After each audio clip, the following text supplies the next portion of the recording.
Why are they attacking to begin with? Gaza, not a single Palestinian has ever posed a military threat to Israel. Not from Gaza, not from anywhere else. Certainly not Gaza, where the majority of the people are poor refugees. There's never been a tank, an F-16, a helicopter. Why are they attacking with such force? Over 6,000 flyovers, millions of tons of bombs dropped, hundreds of tanks, 40,000 troops were called up as reservists. I was there, I saw the forces go in. I was in Palestine at the time. I drove down to the border with Gaza. You've never seen so many tanks in your life. You think this is a movie of World War II. The German army or somebody must be in there to justify that. But why? What is the problem? Why are they so threatened by Gaza? Because Gaza is a threat to the legitimacy of the state of Israel. The poverty, the unemployment, the suffering of the people in Gaza, the fact that the refugees are still there,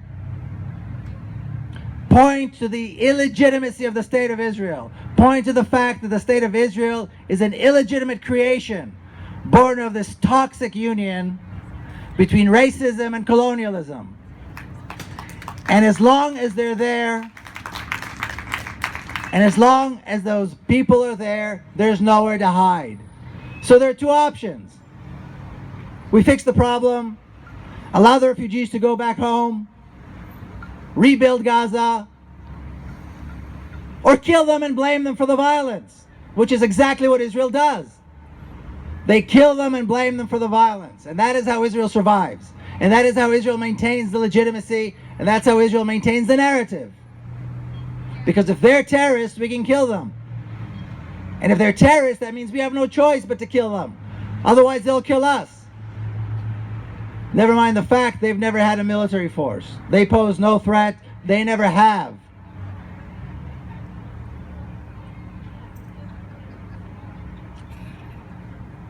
One of the interesting things about the Gaza Strip, about Palestinians in general, particularly the Gaza Strip, because the situation there is so severe, is how close it is to Israel. Today, there is no water fit for drinking. Over 90% of the water in Gaza is unfit for human consumption. There's 80% of what is called food insecurity, which is one step before hunger. There is no access to medicine. So, never mind the bombing and the fact that over 10,000 people are injured and have no medical care. But if a child needs antibiotic because he has an ear infection, there's no antibiotics. If a child is thirsty, there's no clean water. But that's not the worst of it. The worst of it is that 5 minutes away from Gaza, Israeli cities have everything. Clean water and food and medicine 5 minutes away. Never mind 30 minutes away, Tel Aviv and Jerusalem. 5 minutes away. Palestinians are denied this because they are Palestinians. That is the worst of it. Thousands are dying in Gaza every day because of their injuries caused by the Israeli attacks, but they can't access the hospitals 10 minutes away, 15 minutes away. During the bombing, there are many premature births. But there's no postnatal care, so the babies are dying. There's plenty of postnatal care in hospitals 15, 20 minutes away. But they have no access because it's Israel. And this almost makes it worse. So on this issue, you can't claim to be on the fence. You can't claim to be unsure. You either oppose racism, you either oppose oppression, you either oppose violence, or you're for it. And this is a crucial element of this issue, of this conflict. In a way, it's very simple. It makes it simple. But here in America, there's all this emotion and all this nonsense about Israel, and it's hard to overcome. Right away, you either get the Holocaust, you get anti-Semitism if you, God forbid, you oppose Israel. We all know that no American politician can be elected unless they face Israel and 5 times pray in that direction. So This is the challenge that has to be overcome. You know, people often ask, how do we stop the violence? How do we end the violence? Well, the first thing to do is to stop selling weapons and stop allowing Israel to manufacture and sell weapons. You know, every bullet that is shot needs to be replaced. Every bullet that is shot has to be replaced. Every bomb that is dropped has to be replaced. Every rocket that is fired has to be replaced. Every time a tank rolls, they need more fuel. Every time an F-16 flies over, it needs more fuel. That's the answer to how you stop the violence. And it's important, it's crucially important to understand. A country that buys and manufactures weapons does not want peace. Not to mention the United States, which is the biggest weapons manufacturer, does not want peace. And Israel, that also buys and manufactures weapons, does not want peace. You know, my father, like you heard earlier, my father was a general. And he fought in 1948, and then later on, when the State of Israel was established, and he fought 20 years later, when the occupation of Palestine was completed. And later on he retired. I'll tell you more about him in a second. But later on he retired, and he traveled around the U.S. and he was asking Jewish communities in America to tell the American government to stop selling Israel weapons, because as long as Israel gets so many weapons freely, there's no incentive for peace. And he said these words: a country that buys so many weapons does not want peace. And I think we need to fully understand this. If there's really a desire to end the conflict, the way to do it is not to send more weapons or send weapons to another side. It's to end the arms sales completely.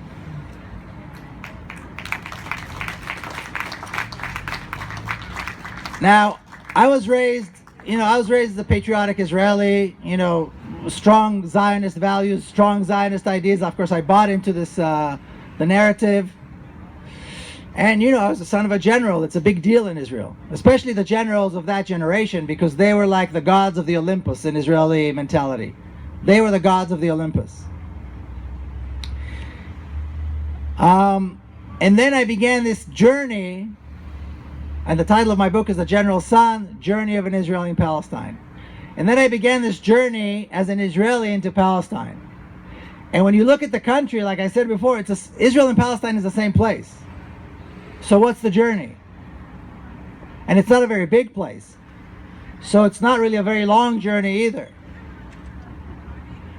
But the significance of my journey is a journey of someone who grew up in the sphere of the oppressor, in the sphere of the privileged. And it suddenly dawns on him, for reasons that I explain in the book, that there's somebody else living there. That there's a Palestine. That there are Palestinians. And the journey that I embark on is not a journey that is long geographically or difficult geographically at all. There are good roads everywhere. But it's a huge mental, emotional journey from this very safe environment that typically colonizers and oppressors create for themselves, where they exclude the other. To step out of this very safe zone where I'm among my people and venture out into the prisons, into the refugee camps, into these spheres that were created for the other. That is the journey, and that is the story. So it began here in the United States when I began attending meetings with Palestinians, Jewish-Palestinian dialogues, and then eventually venturing into Palestinian territories and venturing and meeting Palestinians in the West Bank. And I describe in the book the first time I actually drove by myself with an Israeli car with an Israeli license plates, because Israelis have different license plates than Palestinians. So I was easily identifiable as an Israeli, into the West Bank, into some remote village for the first time. It was the village of Bil'in. You may have heard of it. It was 2005. It was 10 years ago. And if you take that drive, it's a beautiful drive. I didn't see the trees. I didn't see the hills. I didn't see the landscape. All I saw were Arabs that are ready to kill me. Even when the road was empty, all I saw were Arabs waiting around the hill, around the curb, behind a hill, behind a tree waiting to kill me. And they never did. So then I went back again, and they never did again. And when you cross the checkpoints from the Israeli to the Palestinian side, they have these big warning signs in Hebrew for Israelis that warn you that you're about to enter Palestinian territories. You're risking your life. And you're committing a felony. And at the end of this very, very, very, very long sentence, there are 3 exclamation marks. Because if you weren't impressed by the threat of death and going to jail, the 3 exclamation marks will probably get your attention. So it's scary, and there's a big wall and soldiers with guns, and you think, what am I getting myself into? And you cross the other side, or at least that was my experience, and all you see on the other side are people. Lots of people. Cars and traffic and people going to school and kids and everything. And you go, this is it? Where are the people that want to kill me? And then you do it again and again and again. And the process is that as long as you keep allowing trust to come in, you're pushing out the fear. And that is a very dangerous process. That is a very dangerous process, because then you realize that all these walls and the checkpoints and the weapons are there to keep us apart. Not safe, just apart. And that is a process that is crucial. And I was very fortunate that I was able to go through that process. Now we can go on and talk about Israeli crimes all day. We can talk about the crimes of the racist colonialist regime all day. I think it's important, first of all, to realize this. The state of Israel did not occupy Palestine in 1967.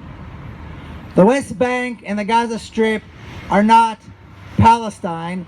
They are a small part of Palestine. Palestine is the entire country. Palestinians live in the entire country. In fact, Palestinians make up the majority of the population in that country, which, as we know, is called Israel. It's governed by Israel. Now, depending on where Palestinians live, that is what determines the kind of laws that govern their lives. So some live within certain boundaries and they have Israeli citizenship. But it's a third-class kind of citizenship. They're completely neglected. Their communities are neglected. The police does not solve crime. And they're constantly harassed by the Israeli secret police, the Shabak. It's a Shabak state. It's a secret police state for those communities. And even though I'm an Israeli citizen and a Palestinian may be an Israeli citizen, we live in completely different realms, and we live under completely different reality, and we live under different laws. So calling it Israeli apartheid is right. Claiming the apartheid only exists in the West Bank and Gaza is a myth, because the state of Israel defined itself as a racist apartheid state as soon as it was established. The very first laws passed by the state of Israel defined itself as a racist regime with exclusive rights for Jewish people. They also call themselves a Jewish state, and I think that's very strange. There's nothing Jewish about Israel, other than the fact that they offer exclusive rights to Jewish people. So Palestinians who have that particular identity live under certain laws. Palestinians who live in Jerusalem live under a different set of laws. If they're in the West Bank or Gaza, they live under a different set of laws. If they're in area A, B, or C, they live under a different set of laws. It's a complicated, impossible bureaucracy of laws that is designed to keep Palestinians living in hell. If you try to describe the life of a Palestinian, like a daily life of doing simple things, nobody could believe it because it is so horrifying. So what is exactly Jewish about this? I don't know. Israel has currently over 6,000 Palestinian prisoners, political prisoners. Israel drops bombs on children, denies Palestinians water. Where are the Jewish values in the state of Israel? I don't know. Most Jews don't live in Israel. Most of the people that live there are not Jews. What is Jewish about it? But they offer exclusive rights to Jewish people.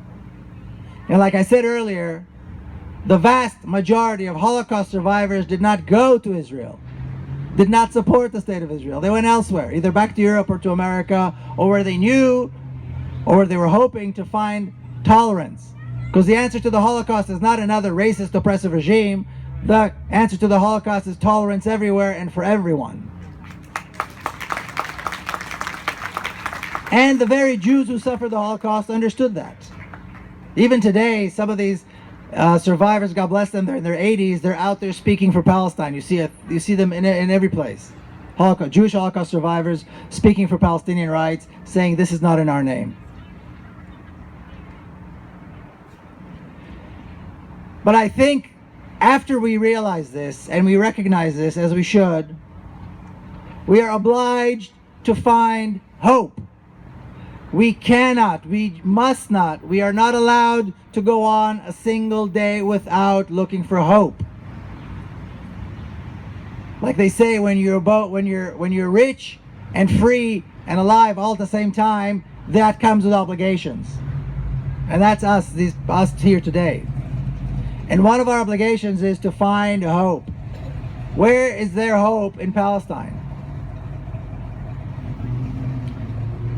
We have to understand, like I said in the beginning, that you have to make a choice. Either Israel or peace. Either Israel or justice. Just like apartheid had to be removed for there to be a democracy in South Africa, just like fascism had to be removed in Europe, just like dictatorships had to be removed in South America, Zionism has to be removed from Palestine.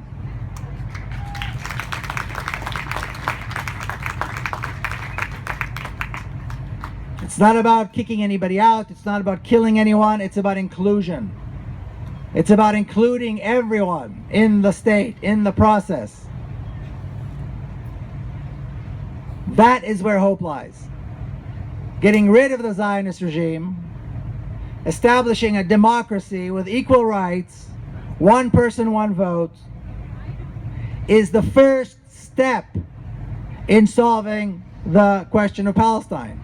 The conflict in Palestine. It's the first step. As long as Israel is there will not be a resolution of Gaza. There will not be an end to the violence. The Palestinian prisoners will remain in prison. The refugees will never return. And there will never be any recognition of Palestinian rights as long as the state of Israel exists. That has to be changed. We need to do everything we can. We need to line up clearly behind the banner of a single democracy with equal rights. The end of the Zionist regime. If you've not heard of BDS, boycott, divestment, and sanctions, it's time to get informed. Boycott, divestment, and sanctions. It's time to get informed. If you don't know what it is, look it up. It's the easiest way. On the one hand, it's the easiest way really to protest and resist. On the other hand, it's the biggest and most important probably aspect of the resistance. When you talk to people in South Africa, everybody I spoke to in South Africa says, thanks to BDS, apartheid fell. All you have to do is when you go to the store, you pick something up. If it's made in Israel, you put it down. That's it. So maybe you can't buy your favorite Israeli-made shampoo or whatever else it is that you happen to like. But it's okay to suffer a little bit for the sake of the cause, wouldn't you say? So you buy a Spanish orange instead of, I don't know, an Israeli orange, whatever it is, whatever the case may be. And it becomes more complicated. It becomes not more complicated, but it becomes more involved. And if you want to get more involved, tell the store manager to stop bringing Israeli products. And then you can start your own BDS group. If there isn't already a BDS branch, you should have a BDS branch. And then if the local college, whatever closest college it is here, does not have a Students for Justice in Palestine, encourage Palestinian students or other students to get engaged, to get involved, and to start an SJP, Students for Justice in Palestine. Those kids on campuses have changed the way we talk about Palestine in this country. Over the last 5-6 years, they have revolutionized the way people talk about Palestine in this country. So support them. If they need a few dollars, if you need your help, if they need any kind of support, SJP is important. The BDS movement is crucial. These are not solidarity. This is not solidarity. We're talking about participating actively in resistance. Both of these both of these groups are active parts of the Palestinian resistance to oppression, and all of us need to participate. Then, of course, there's the Palestinian resistance in Palestine. And if you go to Palestine, go to Bil'in, go to Nabi Saleh, go to these villages and support them when they protest. This is the key. This is something everybody has, all people of conscience need to be involved in this. Now, the question always, what about these others? Do we need to go and educate the others? We don't need to go and educate anybody. We need to do our work. We need to participate in the resistance. The people who, you know, run around and dance around, wrapped around with the Israeli flag, and sing and dance when the bombs fall on Gaza, those people are going to hide in shame. They're going to hide in shame, and they'll either deny that they ever supported Israel, or they'll hide in some corner and disappear. Those of us who participated, those of us who had anything to do with supporting the cause of Palestine, will have something to be proud of. And this is an issue that is going to define all of us. It's going to define us, like the Vietnam War defined people in the 60s and 70s, and then civil rights and apartheid in South Africa. These were issues that defined us. These are the issues that our kids are going to ask us, where did you stand and what did you do? And you want to be able to say, I stood on the side of justice, I stood on the side of Palestine. So there is hope. The state of Israel is crumbling, and we need to help it continue to crumble. It is full of corruption, it is full of corrosion. Every institution, almost every Israeli institution, hospitals, education, the government, the police, the army, are all falling apart from corruption, and they're rotting from the inside, because when you start something based on a terrible crime, there is no other way. And I want to leave you with one last thought before I go, and that is this. If we do what we're supposed to do, if we do our job, then Palestine will be free, and the people of Palestine will be free, and in our lifetime. So let's make sure we do what we need to do, because Palestine must be free, and like I said, with our help, it will be free. Thank you so much. Amen.